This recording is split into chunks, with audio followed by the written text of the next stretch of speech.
सोमवार, मंगळवार, बुधवार, गुरुवार, शुक्रवार आणि शनिवार हे आठवड्यातील 7 दिवस. मात्र या 7 दिवसांची निर्मिती कशी झाली हे माझ्यासह अनेकांना माहिती नाही. त्याचबरोबर होरा चक्र काय असतं हे देखील लोकांना माहिती नाही. हेच जाणून घेण्यासाठी मी आत्ता आलो आहे नागपूर वर्धा जिल्ह्याच्या सीमेवर असलेल्या चौकी या ठिकाणी. चौकी या ठिकाणी बृहस्पतीचं मंदिर आहे. ते प्रसिद्ध मंदिर आहे कारण की बृहस्पतीचं मंदिर भारतात केवळ 2च ठिकाणी आहे, त्यापैकी हे एक. याचबरोबर या ठिकाणी तयार करण्यात आलेला आहे आर्यभट्ट ॲस्ट्रॉनॉमी पार्क. या ठिकाणी ह्या प्रश्नांची आपल्याला उत्तरं मिळणार आहेत की हे दिवस तयार कसे झाले, होराचक्र काय असतं. पण ह्या प्रश्नांची उत्तरं कोण देणार आहे आपल्याला? तर ह्या प्रश्नांची उत्तरं आपल्याला देणार आहे अवघ्या 6.5 वर्ष असलेला अनिश अनुपम खेडकर नावाचा चिमुकला. ह्या चिमुकल्याला आपण ओळखतो देखील, याला आपण गुगल बॉय म्हणून देखील ओळखतो. तोच ह्या प्रश्नांची आपल्याला उत्तर देणार आहे. अनिशने या विषयावर सखोल अभ्यास केलेला आहे, त्यामुळे तो आता इथे आपल्याला या प्रश्नांची उत्तर देणार आहे, या प्रश्नांची उकल होणार आहे. आणि हे ॲस्ट्रॉनॉमी पार्क जे आहे ते देखील आपण या माध्यमातून एक्सप्लोर देखील करणार आहोत. चला तर मग आपण अनिशशी संवाद साधूया. तर आपल्यासोबत आत्ता अनिश खेडकर आहेत. अनिश, तू आम्हाला काय सांगणार आहेस? नमस्कार, माझं नाव अनिश अनुपम खेडकर आहे. मी फर्स्ट बी मध्ये शिकतो. आज मी तुम्हाला होरा चक्र बद्दल माहिती देणार आहे. तर अनिश, मला सांग, हा होरा जो शब्द आहे तो कसा तयार झाला? अहोरात्र या संस्कृत शब्दापासून होरा हा शब्द तयार झाला आहे. अह अधिक रात्र बरोबर अहोरात्र. अह म्हणजे सूर्य उदयापासूनचा काळ आणि रात्र म्हणजे सूर्यास्तानंतरचा काळ. एका सूर्योदयापासून दुसऱ्या सूर्योदयापर्यंतच्या काळाला अहोरात्र असे म्हणतात. क्या बात आहे अनिश. होरा म्हणजे काय बाळा? एक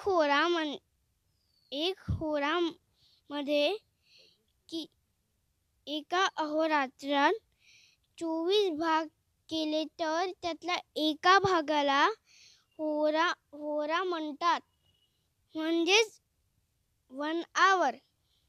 एका अहोरात्रामध्ये एकूण 24 होरे असतात. खूप छान.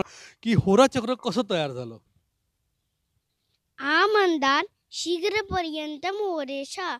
संस्कृत श्लोकानुसार आकाशात उघड्या डोळ्यांनी दिसणारे 5 ग्रह आणि सूर्य व चंद्र यांचा मंद गतीपासून शीघ्रगतीपर्यंतचा क्रम लावला तर शनी, गुरु, मंगळ, रवी, शुक्र, बुध, चंद्र असा क्रम लागतो.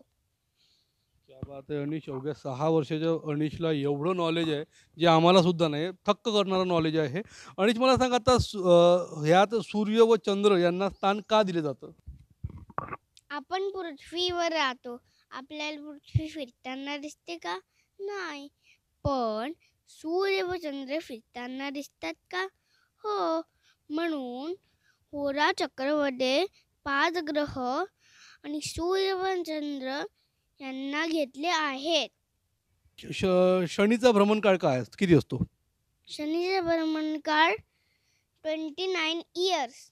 आणि दिवसांमध्ये सांगायचं झालं तर 10,755 डेज. Amazing amazing. गुरुचा भ्रमणकाळ किती असतो मग? 4,330 डेज. आणि इयर? 12 इयर्स. क्या बात आहे. एकदम सूक्ष्म अभ्यास झालेला अनिशचा. मंगळाचा भ्रमणकाळ किती असतो मग?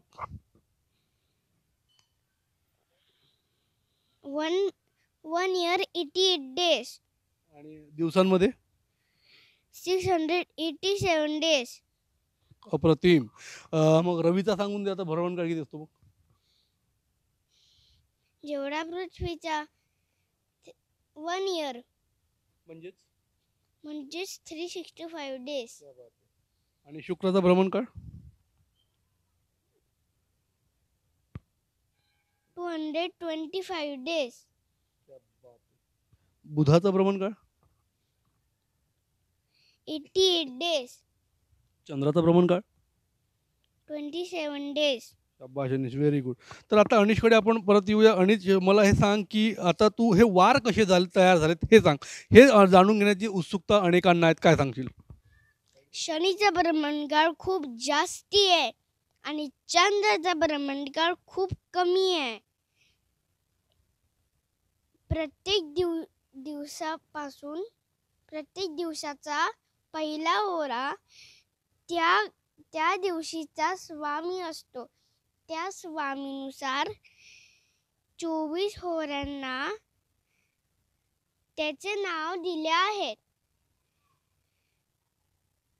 त्या काळात शनीला पहिला ग्रह मानले होते. म्हणून आपण शनीपासून सुरुवात करू. तर आपल्याला अनिश आता होराचक्र काय आहे हे दाखवून देणार आहे. तो आपण त्याच्याकडून हे जाणून घेणार आहोत, कारण की फार इंटरेस्टिंग विषय आहे. आणि ह्या ज्या ठिकाणी हे पार्क आहे त्या ठिकाणी हे त्याचं पूर्ण तयार करण्यात आलेलं. आपण अनिशकडून हे आता समजून घेण्याचा प्रयत्न करूया. शनीचा भ्रमणकाळ खूप जास्ती आहे आणि चंद्राचा भ्रमणकाळ खूप कमी आहे. म्हणून आपण शनीपासून सुरुवात करू. शनी, गुरु, मंगळ, रवी, शुक्र, बुध, चंद्र. शनी, गुरु, मंगळ, रवी, शुक्र, बुध, चंद्र. शनी, गुरु, मंगळ, रवी, शुक्र, बुध, चंद्र. शनी, गुरु, मंगळ. आता 24 होरे झाले. आता पहिला होरा कोणाचा आला? रवीचा, म्हणजेच रविवार. अप्रतिमपणे अनिशने हे सगळं सांगितलेलं आहे. तर मी आत्ता गाडगे सरांकडे येतो. भूपेश गाडगे सर आहेत, त्यांच्याकडून जाणून घेऊया काय सांगाल ह्या अनिशच्या अप्रतिम जे नॉलेज आहे, त्याचं कौशल्य आहे, हे आता दिसणं फार कठीण झालं. काय सांगाल? अतिशय विलक्षण गोष्ट आहे ही, कारण मी मागच्या 25 वर्षापासून ॲस्ट्रॉलॉजी शिकवतो आणि वार संकल्पना किंवा तिथीयंत्र, नक्षत्रयंत्र या संकल्पना समजून घेणं इंजिनिअरिंग झालेल्या विद्यार्थ्यांनासुद्धा कठीण कार्य असते. अलीकडे लोकांना जे भूगोलमध्ये 8व्या-9व्या वर्गात आपण जे काही शिकलेलं आहे ग्रहांची माहिती, लोकांना हेही माहिती नाही की स्लोएस्ट प्लॅनेट कुठला आहे. अनिशने ज्या पद्धतीनं शनी, गुरु, मंगळ, सूर्य, शुक्र, बुध, चंद्राचे रोटेशन्स, त्यांचे दिवसा आणि वर्षात सांगितले, अतिशय विलक्षण आहे. खरं तर अनिशची बुद्धिमत्ता 2 वर्षापूर्वी जेव्हा इथे आला होता मी, तेव्हा त्याला कम्प्युटर बॉय म्हटलं होतं, कारण यांना ॲस्ट्रॉनॉमीबद्दल आणि ग्रह, तारे, गॅलेक्झीज याची इतकी अप्रतिम माहिती आहे. ती या एजमध्ये असणं म्हणजे अविस्मरणीय याची बुद्धिमत्ता आहे. आणि खरं तर श्रेय अनिशच्या आजीला स्मिता पंडित यांनी इतकी मेहनत घेतली याच्यावर. मी बघितलं यांना कोरोना काळामध्ये कॅन्सर झाला असतानासुद्धा अनिशवर एक एक गोष्टी पाठांतर करून आणि त्याची बुद्धिमत्ता वाढवली. हे विलक्षण आहे.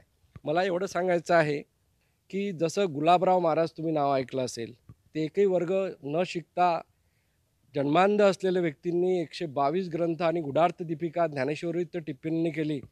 हे अनेक जन्मापासून आलेलं ज्ञान असते.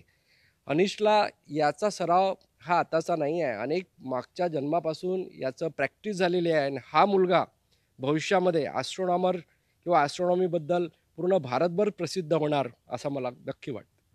अप्रतिम असं सादरीकरण त्याने होरा चक्राबद्दल केलेलं आहे.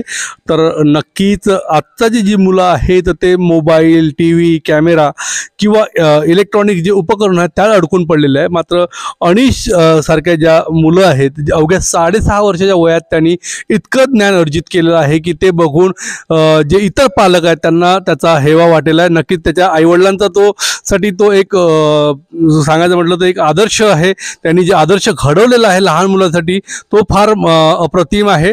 त्याचं भविष्य देखील फार मोठं या क्षेत्रात होईल असं देखील भाकीत भूपेश गाडगे सरांनी केलेलं आहे. धनंजय टिपले, ETV भारत, नागपूर.